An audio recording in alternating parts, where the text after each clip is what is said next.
John chapter 1, and I'll start from verse 1. In the beginning was the Word, and the Word was with God, and the Word was God. He was with God in the beginning. Through him all things were made. Without him nothing was made that has been made. In him was life, and that life was the light of all mankind. The light shines in the darkness, and the darkness has not overcome it. There was a man sent from God, whose name was John. He came as a witness to testify concerning that light, so that through him all might believe. He himself was not the light, he came only as a witness to the light. The true light that gives light to everyone was coming into the world. He was in the world, and though the world was made through him, the world did not recognize him. He came to that which was his own, but his own did not receive him. Yet to all who did receive him, to those who believed in his name, he gave the right to become children of God. Children born not of natural descent, nor of human decision or a husband's will, but born of God. The Word became flesh and made his dwelling among us. We have seen his glory, the glory of the one and only Son, who came from the Father, full of grace and truth. John testified concerning him. He cried out, saying, "This is the one who I spoke about when I said, 'He who comes after me has surpassed me because he was before me.' Out of his fullness we have all received grace in place of grace already given. For the law was given through Moses. Grace and truth came through Jesus Christ. No one has ever seen God, but the one and only Son, who is himself God and is in the closest relationship with the Father, has made him known." When you go to a new country, you have to enter passport security. Let's not talk about that going into Sweden. I cannot help you, said a very stern lady as I was in the wrong queue. But when you go into a new country, there's always a strange introduction. There are images that you find. There are comments that are made. So you go to the Eurotunnel because you're going to pop under the channel. You're going to France, and there's these lovely images as you go into the toilets of black images, black and white photos of famous things, what you see in France. So there is the Eiffel Tower, there's Chabal, the wonderful French masculine rugby player that is unmatched. There is a bicycle, there is a baguette. Honestly, they're there. I'm not being anything untoward. But there are traditional French images that you see to prepare you for what will come into existence as you go into France. They're lovely tree-lined poplar trees or elm trees covering roads for miles and miles. And then there are hundreds of cyclists, and there's the odd Citroën 2CV, and there's glories to be seen in France as you enjoy wine and cheese. And that's just at Calais. And then if you come into Heathrow, like I did just this Friday, there's traditional pictures saying welcome. And there's a lady, police officer, saying welcome. There's a beefeater. You don't see any of these in Birmingham or Scotland or Wales. But there they are at Heathrow saying, with a black taxi cab driver, and a picture of Big Ben and the Ferris wheel, the Millennium Wheel. It's all London-centric images saying, if you come into our country, if you get through the stern-looking men and women at passport control, then this is what you're going to see. Now, the Apostle John does just the same thing in chapter 1 of his Gospel, verses 1 to 18. He takes you by the hand in the prologue and say, I want to show you some sights that you're going to see through this marvelous book. But I don't want you to enter into a country. I want you to enter into a new creation. And I don't just want you to see sights and sounds and experience tastes and flavors. I want you to meet a person. And he's there in chapter 1, verse 1. These 18 sentences that we're going to look at over the next 3 weeks, I'm fighting against every instinct in my body, which is normally big picture, let's get perspective, top down. I'm going to go really slow for 3 weeks. And we're going to look at 18 sentences. And there are 3 groups in these sentences. They're on the screen behind me. In verses 1 to 4 that we'll look at this morning, there's a claim. There's a radical claim about the person who is the Word. Verses 5 to 11, there's the rejection of the claim of this person. And 12 to 14, if not 12 to 18, shows answers to the objection. So you have a claim, a rejection, and some objections answered to that claim. And as we meet this theme, and this theme who is actually a person, one of the interesting things that I've been thinking about is who's written this gospel. Matthew, Mark, and Luke are similar. Matthew and Luke have the early years of Jesus' life, his birth. Mark is punchy, written to Gentiles. It's concise. There's lots of immediately, and then it happened, and then there's John. John is different, but think about who John is. John is the closest friend on earth that Jesus ever had. When there was a party that Jesus was hosting, it was John who would be next to Jesus, who laid his head on his chest, who was closest to his heart, physically, literally. And the majesty of Jesus Christ, who is the Word, is described by his best friend. Now that's remarkable to me, as someone who lived with Jesus for 3 years, and yet he writes these words, having laid on his chest, having ate with him and drank with him and heard the sound of his voice and the smell of his breath. He was that close to Jesus, and yet he chooses to write these words. Verse 1, in the beginning was the Word. 2 points, reason and author. The Word is the reason for life. The Word is also the author of life. Number 1, the Word is the reason for life. Now, Rooted, this is for you really. I looked on Black Friday for very few things. But one of the things I looked for just for an illustration's sake was a coffee machine. Here it is. Here's the coffee machine. Now this coffee machine, it's better on high definition. You have a better image at home, I hope. Costs £8,000. Now just let that sink in. I did not buy it. I did not use the church credit card on it. The one we have is doing a fine job. Long may it last. But just imagine you go into a friend's home and their mum or dad has bought this coffee machine. And yet the coffee machine is not plugged into the wall, not to save energy, but the coffee machine that cost £8,000 is used to keep a door open. Now, if you knew how much this cost, you might raise an eyebrow. You might raise concern because the coffee machine is not being used as the maker intended. It's not being used for its purpose. It's not being used for its design. It's not being used for its logos.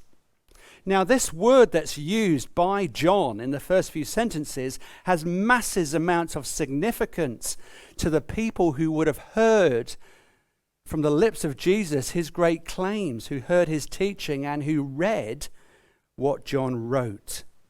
You cannot understand the coffee machine is made for unless you read the manual.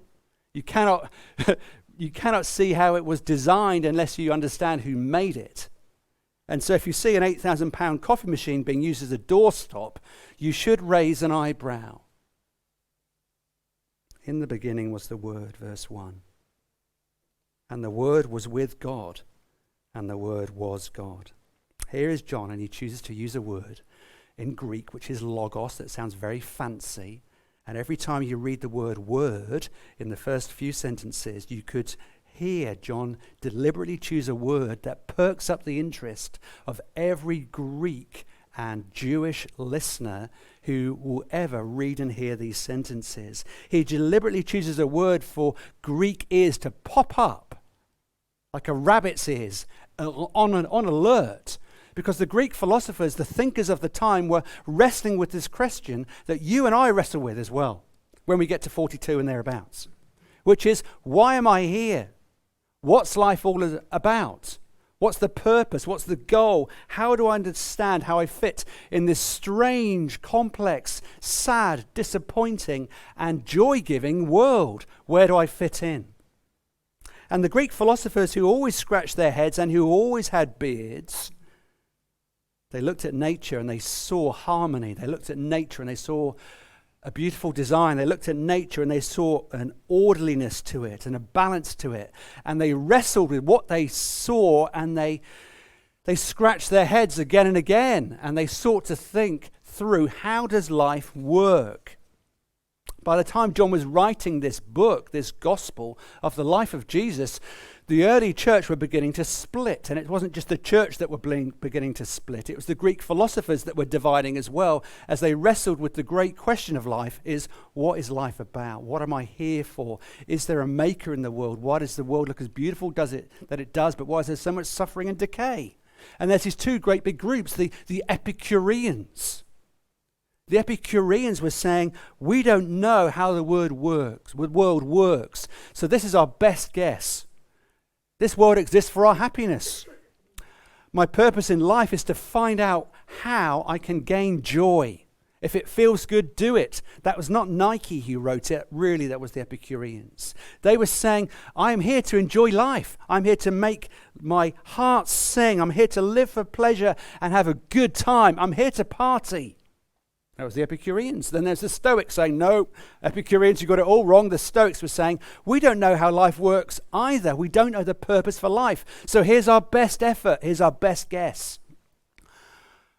Let's live a life of virtue. Let's live a life above our passions. The Epicureans are wrong. Let's live life, said the Stoics, where let's live for virtue. Let's live for character. Let's be moral and generous. Let's make up our own moral understanding of the world because it's the best we can do because we don't know the answer to the meaning of life. Now, these old groups are actually very modern, aren't they? Let's live life for pleasure. Who's not lived life like that? Who's not made their own moral compass, their own moral understanding of the world? Let's live for virtue. Let's be people who are better than them, whoever they are. And let's use Twitter to prove it. That's why it's so impolite, isn't it, to bring up Christianity at a Christmas party that are coming up in the next few weeks. Because we don't know the answer, left to our own devices, of why we're here. We don't know what we're living for. We don't know a true source of lasting joy and hope is in very short supply. And it's the same question that every generation struggles with.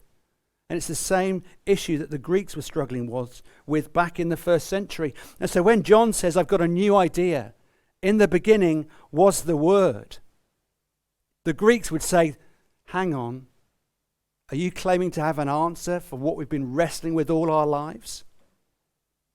And that's just the Greeks.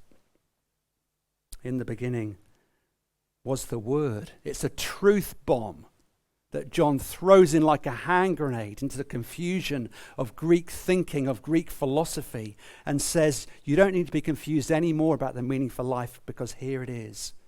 In the beginning was the Logos, the meaning of life. In the beginning was the Word. And that's just the Greeks. Shakespeare, he would say, well, I'm not quite a philosopher, but I'm pretty good with words. And so he says this, history is a tale told by an idiot, full of sound and fury, signifying nothing. And John says, in the beginning was the Word. And then he frames his gospel with chapter 20, verse 31, saying, my sole purpose in writing these sentences about the life and person of the Word, who is Jesus Christ, is this: these things are written so that you may believe that Jesus is the Christ, the Son of God, and that by believing you may have life in his name. I want to introduce you to not a foreign land, but a new creation. And I want to introduce you to a new person.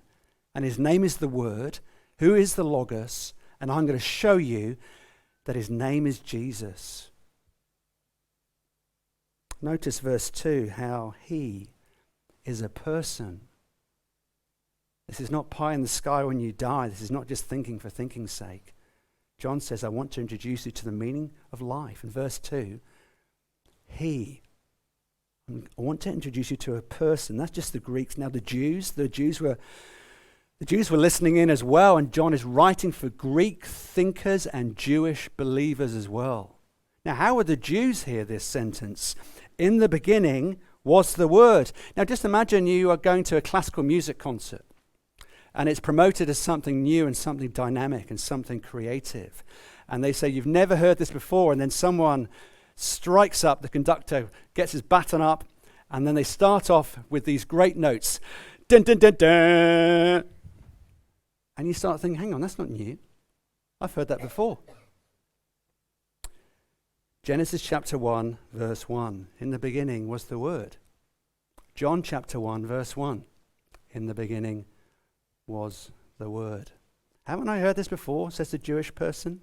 That's just the point I want you to make, says John as he writes. Now there's a wonderful picture that I saw this week, a photo mosaic. We can live life with our head in the sand as well. But that's a great picture. There's another picture that's going to come up now of a photo mosaic of a baby's face.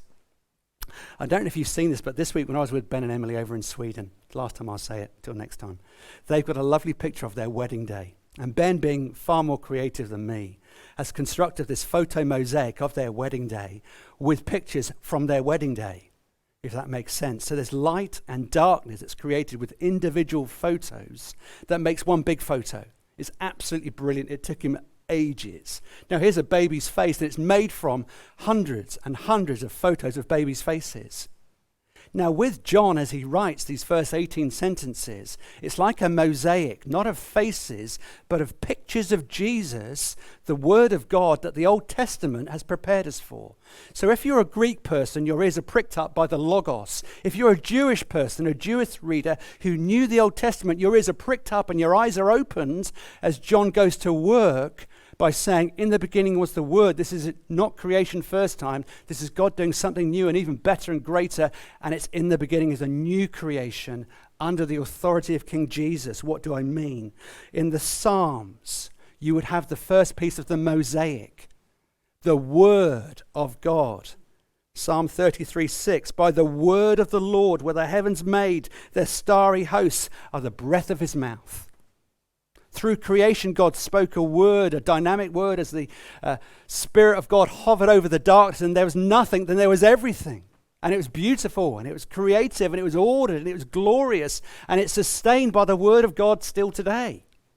In the Proverbs, in the wisdom literature, right in the middle of the Bible, you've got a personification of the wisdom of God, Lady Wisdom, Proverbs chapter 8, who does the will of God as the word of God. And then you get to the prophets. Just one, indulge me. Chapter 40 to 55 of the book of Isaiah. The central section of the book of Isaiah, that is one book, just as a passing comment. You have framed in the book of Isaiah this theme of the word.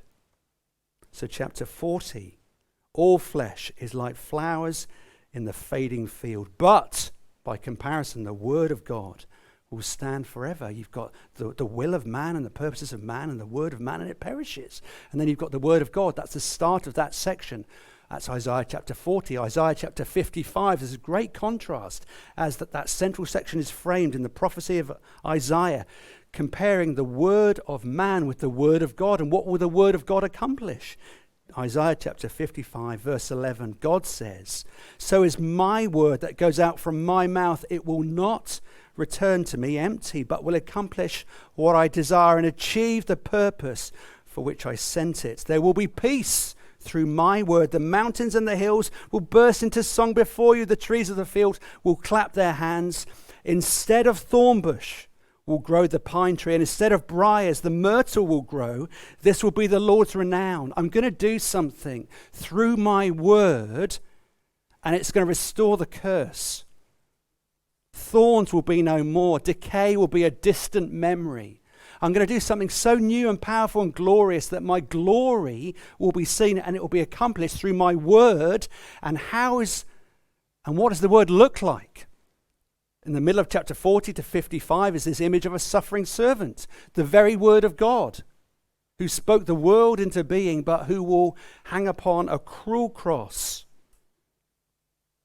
The word of God, the Lord's renown, will be established by a suffering servant in the most paradoxical of ways. It's about new covenant, new life, and a restoring of all things gloriously new under the authority of the word of God. The Psalms, the prophets, all speak his name, because the gospel is about glory, the glory of God revealed in the person of God, that God may be known and understood through the person of his Son, his very intimate self-revelation. How is all of that going to be done? What's the purpose of life? What's the meaning of life? Well, it's to know him. It's to belong to him. It's to come under the loving authority of King Jesus, the very word of God, and have life in his name by believing in him. And that's the first clause. It's the meaning for life. He's also the author of life. Better hit the accelerator a little bit. The author of life Now let's look at these first 4 verses more carefully and closely. We could spend 5 years on these, as you are beginning to sense, I guess. But look at these things, 3 quick things about the Word of God. Who is Jesus as the author of life? What do we learn about the Word from these first 4 sentences? Look at how the Word is in relation to God himself. In the beginning was the Word. He is self-existent. And the Word was with God. And yet he is with God. 3rd clause, and yet, just in case you missed it, the Word was God. The Word was God in the beginning. Verse 2, he was with God in the beginning. John does this thing of negation, of redundancy, just so you don't miss the point. You need to look out for that through the gospel. From the Old Testament, we've seen that Jesus, the Word of God, is the very self-expression of God. Proverbs chapter 9. And yet John will show us that this is not just a concept, this is a person. Verse 2, that Jesus was toward God in the Trinity from the eternity past. And yet he's toward God in love. And so John chapter 3 verse 16 says, for God so loved the world that he gave. He was toward God, but Jesus, the Word of God, is going to do something under the authority of his Father from planning from eternity past to bring people toward his Father for his glory's sake. God so loved the world that he gave. The Word was with God toward him and not toward everybody else. So the Word of God was toward the Father and toward the Spirit. The fancy word is perichoresis. The divine dance, the enjoyment of God, self-existence, not needing anything outside of creation, and yet all of creation is a reflection of their glory and sustained by a word of authority and creative power. So the Word is toward the Father from all eternity, and yet the Word's mission in John chapter 13 to 17, those 4 chapters at the end, Jesus says this, I will go out, having been toward you from eternity past, I will go out and I will not come back void. I will go out and I will do what you purpose for your glory. I've accomplished the work you gave me to do now, Father, and I'm returning to you. So he's toward the Father from all eternity. He turns from the Father and goes from heaven to earth, and then he completes his work of salvation and he returns back to the Father, having accomplished everything that the Father wanted him to do. It's mission accomplished. And now we just get a glimpse into the mission. And at the end of the gospel, you get a sense of mission accomplished, back to the Father. What about the Word and creation? The Word and creation. Now, this is not Moana. In Moana, there is a demigod. They asked me to model for him, but no, not really. There is a demigod who just says you're welcome. I don't appreciate the way you laughed so much, but I'm working on it. There's a demigod. There's like a half-caffeinated God that The Rock, Dwayne Johnson, does the voice for, and you're welcome and that sort of stuff. But look at these verses here. This is not the Word who is a half-caffeinated God. The Word is fully God. The Word is fully God. This is a person who is never created. Through him all things were made. Without him nothing was made that has been made. See that negation? He could have just said, through him all things were made, full stop. Just in case you miss it, that means, by consequence, without him nothing was made that has been made. That means everything that has a beginning, everything that has a heartbeat and a pulse, was made because of him. He is the only person in existence and time and history on whom everything else is dependent. The Word made flesh is the one who made the world. Now just let that sink in. Verse 4, in him was life.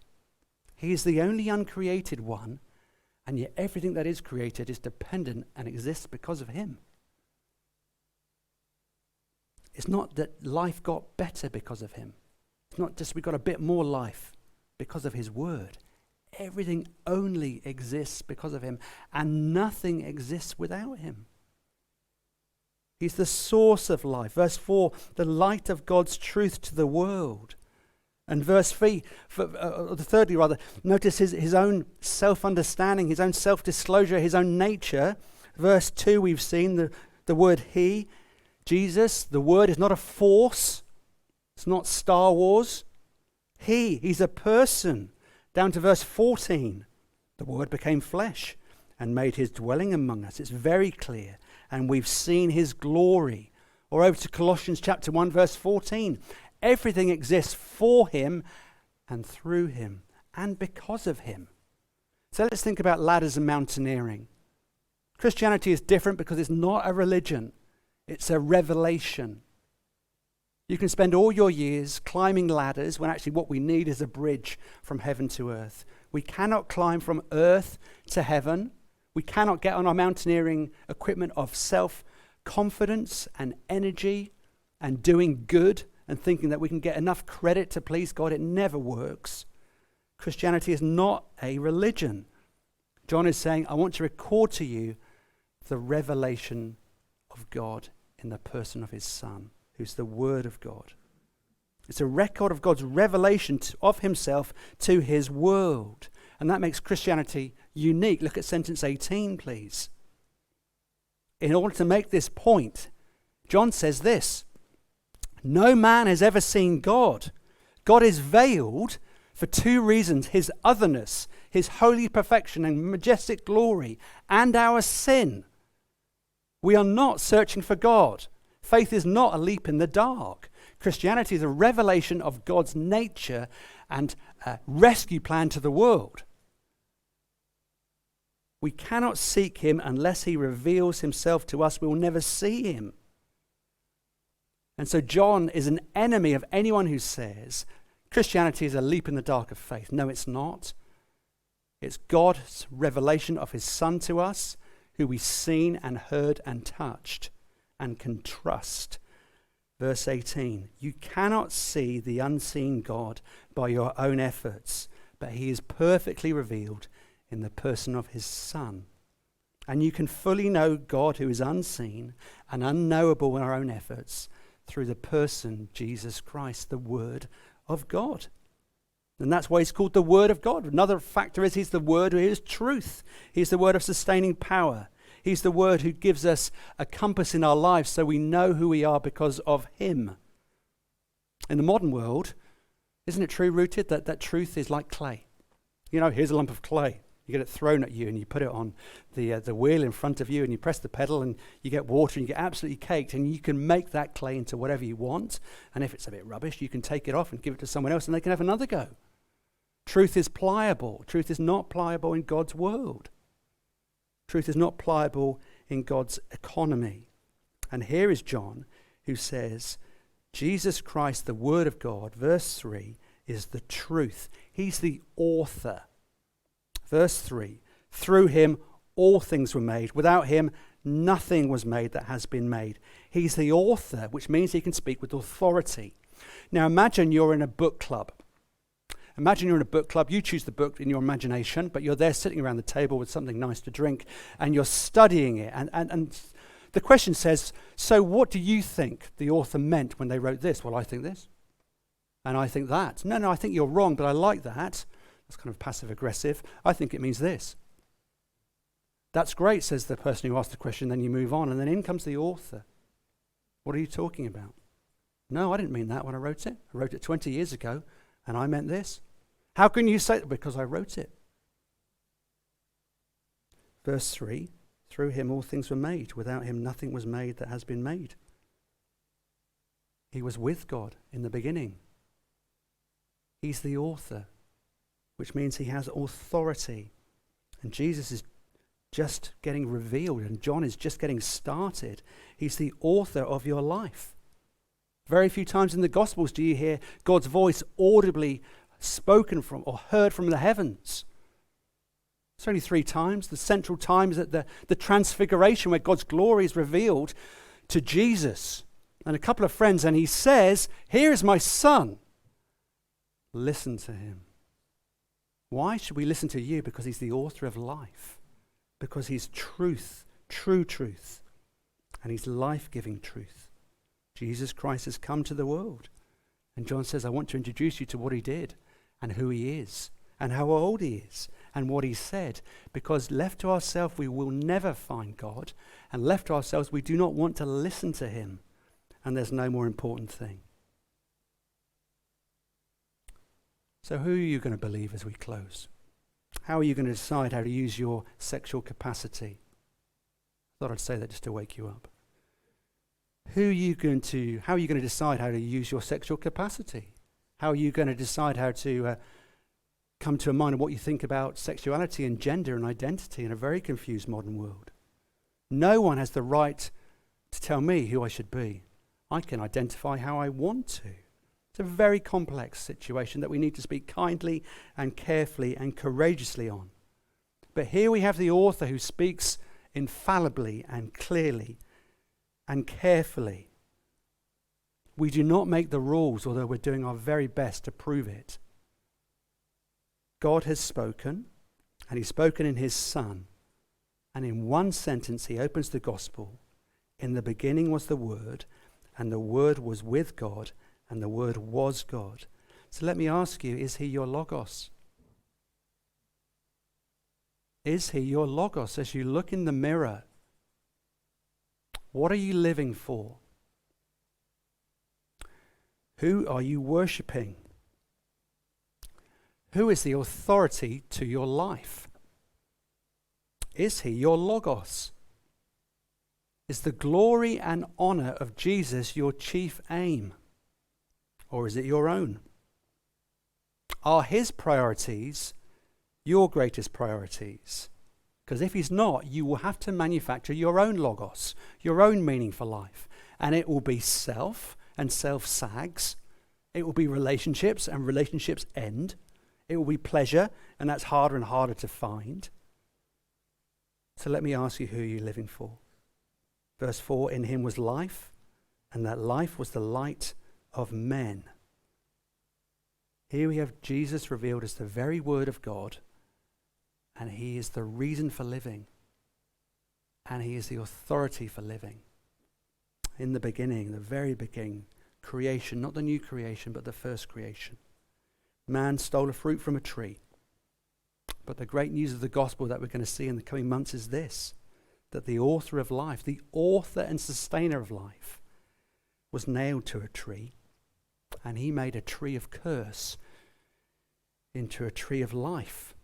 And he did it for me, and he did it for you. In the beginning was the Word, and the Word was with God, and the Word was God. In him was life, and that life was the light of men.